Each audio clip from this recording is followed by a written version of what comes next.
샬롬. 오늘 하나님 말씀은 이사야 40장 9절에서 11절 말씀입니다. 오늘 말씀 제목은 하나님의 위로를 받으세요 입니다. 오늘 말씀 이사야 40장 9절의 말씀을 보면 9절을 제가 읽어볼게요. 아름다운 소식을 시온에 전하는 자여 너는 높은 산에 오르라. 아름다운 소식을 예루살렘에 전하는 자여 너는 힘써 소리를 높이라. 두려워하지 말고 소리를 높여 유다의 성읍들에게 이르기를 너희 하나님을 보라 하라. 아멘. 이 구절에서 보면 높은 산에 오르라 라는 말씀이 있습니다. 높은 곳에 오르라는 이 말씀은 어떤 의미냐면 적군의 침입을 알리기 위해서 망대와 같은 높은 곳에 머물렀던 그러한 보초가 혹은 파수꾼 그런 사람들이 또는 자기 부대의 도착 사실을 알리기 위해서 앞서 나아가서 높은 지대로 오르곤 하였던 전령 이런 사람들의 모습에서 보여주는 표현이라고 말씀하고 있습니다. 근데 이 높은 산에 올라 전할 아름다운 소식이란 무엇일까요? 1차적으로는 바벨론의 포로로 잡혀갔던 이스라엘 백성의 귀한 소식입니다. 그리고 더 나아가서는 성육신하여서 오실 하나님, 곧 예수 그리스도에 관한 소식입니다. 아름다운 소식을 시온에 전하는 자여, 너는 높은 산에 오르라. 성도들은 이 땅에 이루어질 하나님의 나라를 보다 멀리 전하기 위해서 보다 높이 올라가야 합니다. 보다 높은 곳에서 외치는 소리가 보다 멀리 들리기 때문입니다. 또한 말의 설득력을 가지기 위해서 신앙 인격도 높이 올라가야 합니다. 그래야 복음을 잘 전할 수가 있습니다. 이스라엘에서 바벨론 포로로 잡혀간 유다 백성에게 해방의 아름다운 소식이 선포가 됩니다. 그런데 이 아름다운 소식은 궁극적으로 죄악의 포로가 된 온 인류가 그리스도로 말미암아 죄에서 해방될 복음의 소식을 말합니다. 따라서 본문의 예언은 유다의 회복을 말하지만 궁극적으로는 에덴 동산에서 잃어버린 하나님의 나라의 회복을 말하는 것입니다. 본문에서 이사야는 메시아가 다스릴 나라의 성격과 그가 와서 할 일, 그리고 그 나라를 위한 성도들의 준비에 대해서 말씀하고 있습니다. 이에 관련해서 하나님과 우리의 인생에 대해서 살펴보겠습니다. 첫째로는 유한한 인생을 살아가는 우리는 자각을 해야 합니다. 그리고 둘째로는 그 자각한 것을 하나님과의 관계 맺음으로 연결되어야 한다는 것입니다.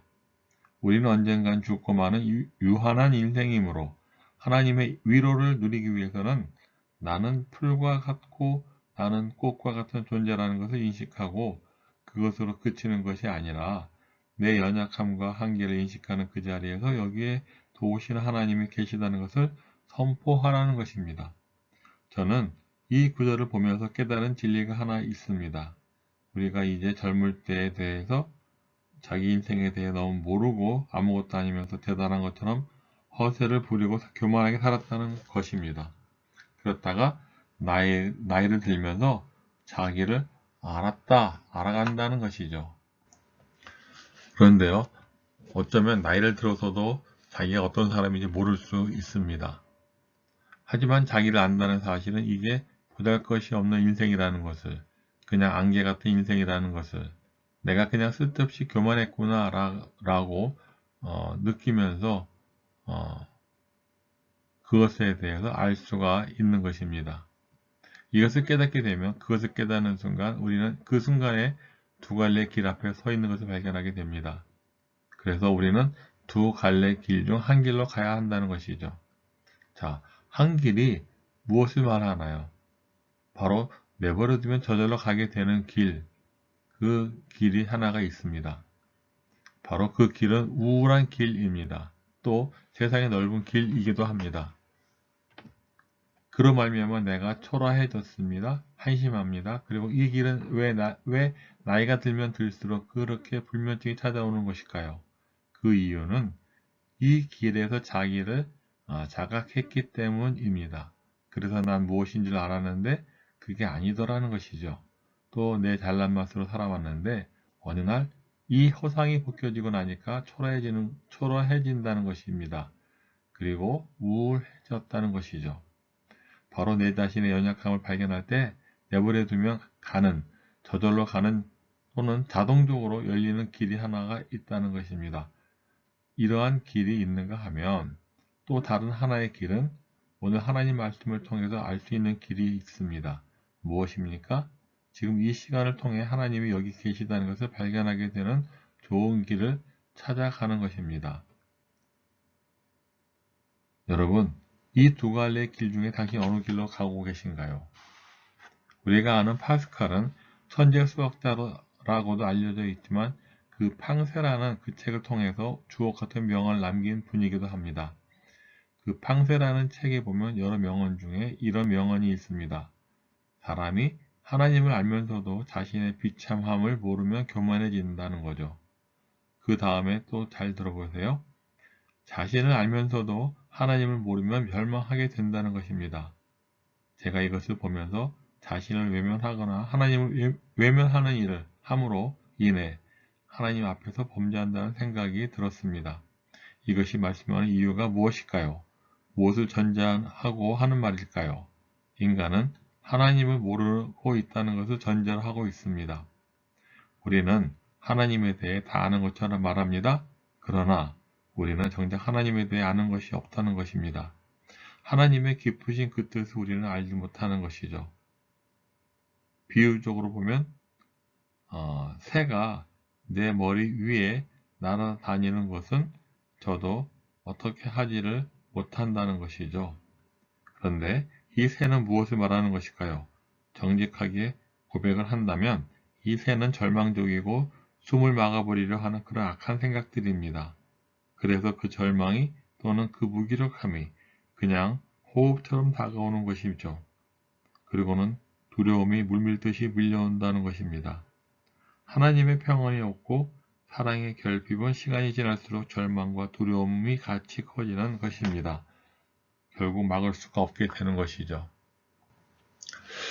그러나 우리는 새가 내 머리 위로 날아다니는 것을 어떻게 하지 못하는데요. 그 새가 내 머리 위에 둥지를 틀고 앉는 것을 내가 용납하지 않을 수 있다는 것입니다. 다시 말해 그 새가 내 머리 위에 둥지를 트는 것을 막는다는 것이죠. 이것을 게을리하게 되면 어느 틈에 나에게 집을 짓고 꽈리를 트는 것입니다. 그래서 하나님과 정반대되는 열매들을 맺게 됩니다. 그 열매는 무엇일까요? 사랑과 정반대 열매를 말합니다.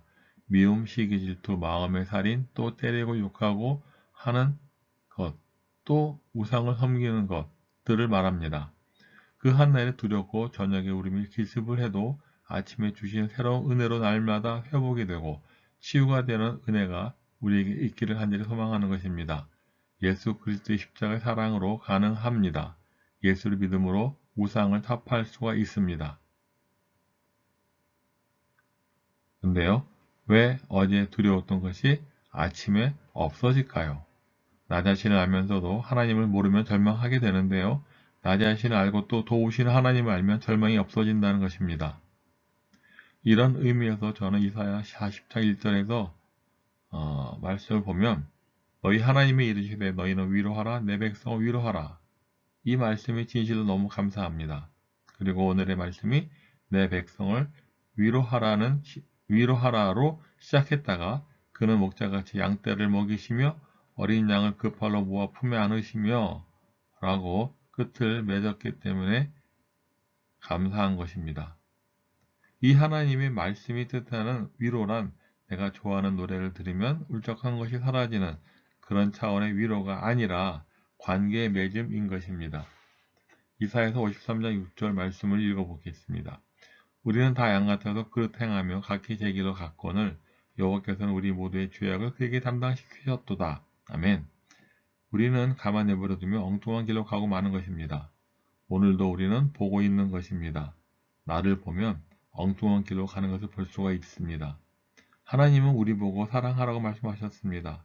그런데 우리는 어떤 길을 가고 있나요? 예, 바로 다른 한 길로 가고 있음을 발견하는 것입니다. 내버려두면 부끄러운 자리에 가고 있음을 발견하게 됩니다. 내버려두면 엉뚱하게 헤매는 것을 보게 되는 이러한 연약한 인생이라는 것을 발견하게 됩니다. 그래서 하나님이 우리에게 내가 목자 되어줄게 라고 말씀하시는 것입니다. 내가 너의 아버지가 되어줄게 라고요. 이렇게 말씀하시는 분이 하나님이라는 것입니다. 이렇듯이 관계 맺어 다가오시는 그분의 위로하심이 우리에게 있다는 것입니다. 꼭 잊지 마시기 바랍니다. 하나님은 우리의 하나님이십니다. 우리 인생을 위로하십니다. 세상에 줄 수 없는 위로인 것입니다. 모른 척하지 마십시오.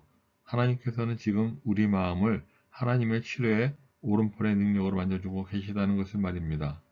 긍휼과 자비를 베풀고 계시는 하나님입니다. 출애굽기 20장에서는 10계명을 기록하고 있습니다. 제1계명이 3절에 나옵니다. 20장 3절을 같이 읽어볼게요. 너는 나 외에는 다른 신들을 내게 두지 말라. 이 말씀이 첫 번째 하나님이 주신 계명입니다. 그런데 우리는 바로 그 계명 앞에 전제가 있음을 발견합니다. 바로 1절과 2절 말씀입니다. 하나님이 이 모든 말씀으로 말씀하여 이르시되 나는 너를 애굽 땅 종되었던 집에서 인도해낸 네 하나님 여호와니라 라고 말씀하셨습니다. 우리를 인도하셔서 애굽 땅 종되었던 집에서 인도하여 내셨다 라고 말씀하셨던 것입니다. 하나님의 인도하심이 오늘도 있다고 말씀하고 계십니다. 우리는 이 말씀을 모른다고 외면할 수가 없습니다. 내 마음 안에 하나님이 거주하고 계십니다. 또한 당신의 마음 안에도 하나님이 거주하고 계시기 때문에 하나님의 은혜 안에서 관계를 맺고 사는 삶이라고 말씀하고 있습니다. 그리고는 나는 너의 하나님 여호와라 라고 말씀하십니다. 그리고는 하나님은 말씀하십니다. 이제 내가 말하는 것을 잘 적어보지 않겠니? 라고요. 그리고 하시는 말씀은 1계명을 말씀하십니다. 너는 나 외에는 다른 신들을 내게 두지 말라. 자, 잘 적어보셨습니까? 무엇이 느껴지십니까? 관계로 맺은 하나님은 우리에게 다가오시는 것입니다. 하나님이 너는 나 말고 다른 신을 두지 말라 라고요. 이것이 의미하는 것은 내게는 커다란 감동으로 다가오는 것입니다. 이게 왜 감동적일까요? 하나님이 우리 보고 너는 나 외엔 다른 신들 내게 두지 말라 라고 말씀하시는 것이 너무나도 눈물나게 감사한 것입니다. 우리를 관계 맺어 주시되 그 정도로 큰 의미를 부여하여 관계해 주시는 것입니다. 심지어는 출애굽기 34장 14절에서 보면 너는 다른 신에게 절하지 말라. 여호와는 질투라 이름하는 질투의 하나님임이니라. 이것이 우리에게 다가오는 하나님의 은혜인 것입니다. 저는 이것을 눈물나는 은혜라고 말하고 싶습니다. 우리와 관계를 형성하기를 원하시는 분이기 때문입니다. 이제 결론을 이렇게 맺고 싶습니다. 나는 너의 목자 되기를 원한다. 내가 너의 아버지가 되어줄게 라고 말씀하십니다. 그런데 전제하는 말씀은 나는 너를 애굽 땅 종되었던 집에서 인도하여 낸 네 하나님 여호와니라.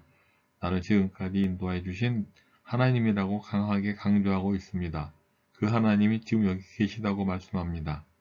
우리가 예수님을 마음에 영접해야 하는 것은 앞으로가 아니라 오늘 지금 이 순간이라는 것입니다. 예수님을 영접하심으로 죄에 대해 속량받음을, 하나님의 자녀됨을, 하나님 나라의 백성됨을 약속하고 계십니다. 하나님의 사랑을 우리가 전인적으로 받고 있음을 알 때 우리는 그 사랑을 나눠야 하는 것입니다. 요한복음 15장 12절에 있는 말씀을 함께 합독합니다. 내 계명은 곧 내가 너희를 사랑한 것 같이 너희도 서로 사랑하라 하는 이것이니라 입니다. 또 15장 9절부터 말씀을 11절까지 읽어보겠습니다. 아버지께서 나를 사랑하신 것 같이 나도 너희를 사랑하였으니 나의 사랑 안에서 거하라. 내가 아버지의 계명을 지켜 그의 사랑 안에 거하는 것 같이 너희도 내 계명을 지키면 내 사랑 안에 거하리라. 내가 이것을 너희에게 이름은 내 기쁨이 너희 안에 있어 너희 기쁨을 충만하게 하려 함이다. 아멘. 함께 기도하시겠습니다. 하나님 아버지 감사, 찬양과 영광을 올려드립니다. 아버지 하나님께서 함께 해주실 때 우리에게 주시는 말씀은 사랑하라 라는 말씀입니다. 그 무엇보다도 큰 계명이고 우리가 행할 수 있는 그러한 하나님의 주시는 말씀이라는 것을 깨닫기를 소망합니다. 하지만 아버지여 우리는 연약합니다. 이 연약한 존재로서 하나님을 사랑하고 이웃을 사랑하기엔 너무나도 부족합니다. 주님께서 함께 하여 주옵소서. 함께 하심을 믿습니다. 감사합니다. 예수님 이름으로 기도드렸습니다. 아멘.